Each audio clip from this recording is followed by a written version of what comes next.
Hi, this is Shirley Lucas. So I'm a registered psychologist, also an organizational behavior consultant, and a trauma therapist. So I'm going to discuss today about sleep and anxiety. But I'm gonna discuss first sleep kasi kalimitan ng mga kliyente ko, pag lumalapit sila sa akin, no, or when they go to session, ang unang reklamo nila, hindi ako makatulog. Okay?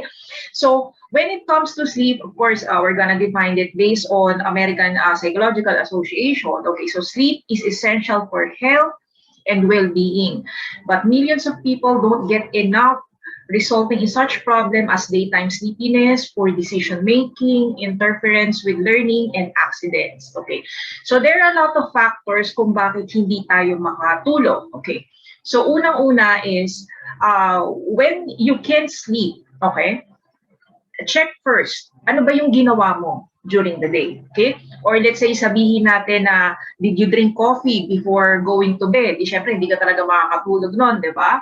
Or let's say, masakit ba yung katawan mo? Meron ka bang iniindang, let's say, sakit? Or let's say, sabihin na natin na ubo, sipon, or those things that can disrupt your sleep. So kung meron kang ganon, kung hindi okay ang katawan mo, first is nasa sa yan if you want to take medication, no? Or if you want to check with a medical doctor. So for you to have that peace of mind in your body. So maging maayos yung katawan natin, no?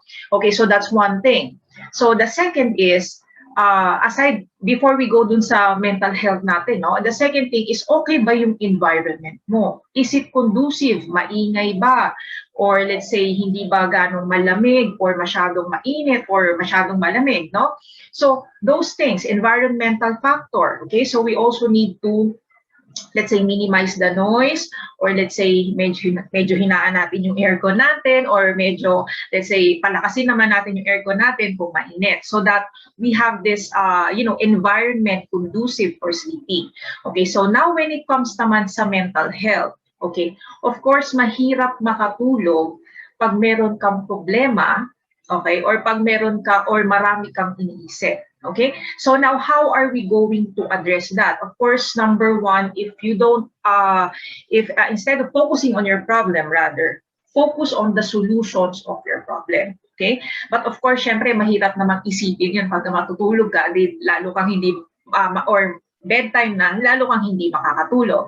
So one technique that I usually suggest to my clients is a box technique. No, yung box technique na yon is, all your problems, no, even if you're working, okay, or you're busy, no, yung para bang you need your full attention dun sa kung ano yung ginagawa mo. So you put your problems, no, kung ano man yung iniisip mo, ano yung mag-pop sa mind mo, into parang meron kang imaginary safety box in your mind, no, and I'm gonna deal with it. But make it a point, no, it's not actually suppression, ha, or denial or repression, no, it's actually you're going to put kung ano man yung mga troubles mo, no? Of course, all of us has problems, no? Dun sa box na yon, no? And then give it time, give it space, no? Let's say in a week, meron kang 3 to 4 hours na self-care or me time, and that's the time you're gonna open that box and address those problem, no? Kasi mahirap talagang makatulog if you're just keep on denying, no, or suppressing your problems and not putting a solution on it. Okay, so it's still gonna keep on popping on your mind. Okay, so that's one thing. Now, this is also another thing, no. You can also do grounding techniques, no. When I say grounding techniques, it's like focusing your attention to your 5 senses. But of course, syempre, kung matutulog ka na, no, hindi naman pwedeng kumain, di ba? So wala na yung sense of taste. Okay, so this is what you're going to do. And also the sense of sight, no? So this is what you're going to do, is to think of a place, okay, that you felt comfortable, or basta napuntahan mo na ng lugar that you were comfortable in that place, you felt calm on that place, no? So anywhere, basta napuntahan mo na, it should be a concrete place and a concrete memory. So it could be, let's say, church, no, beach, mountain. So for me, I usually if I want to sleep, no, I do have a lot of problem aside dun sa box techniques. Okay, I'm gonna deal with it, no, in a later time. I usually divert my mind, okay, into or I go to a place, no, let's say a church, no, usually it's number one to go to yan, it's church or beach. So for me, I feel calm there, no, nature or church.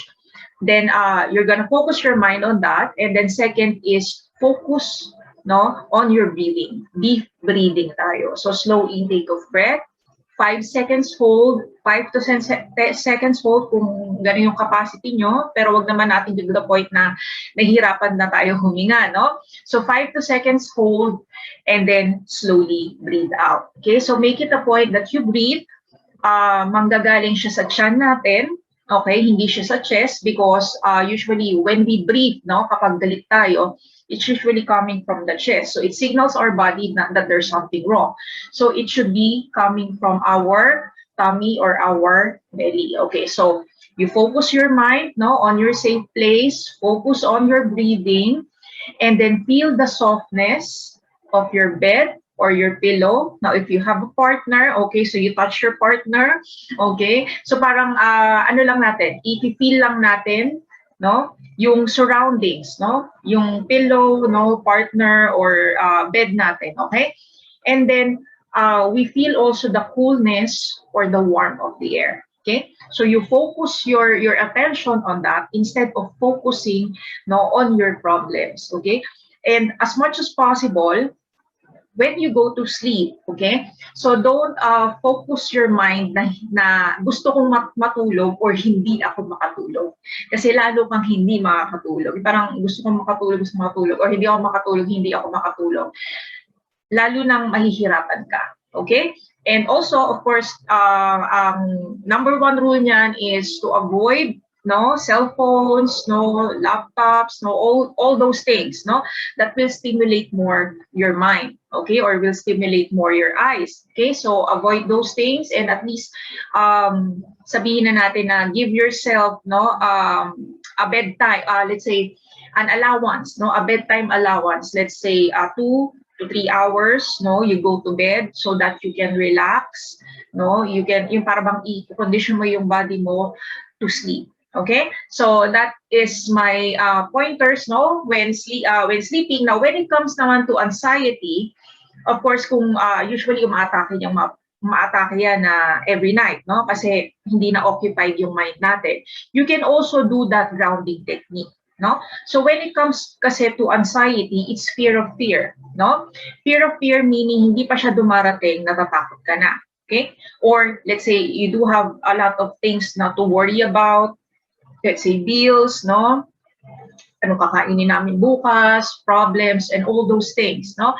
But instead of, let's say, dealing that during nighttime or during bedtime, deal with your anxiety or what's causing it. No, instead of focusing on the anxiety or the sleep problem, focus on the issues that's causing it. Okay, that's causing that lack of sleep and causing that anxiety. So once you focus your mind on the solution to that, no, then it will go away.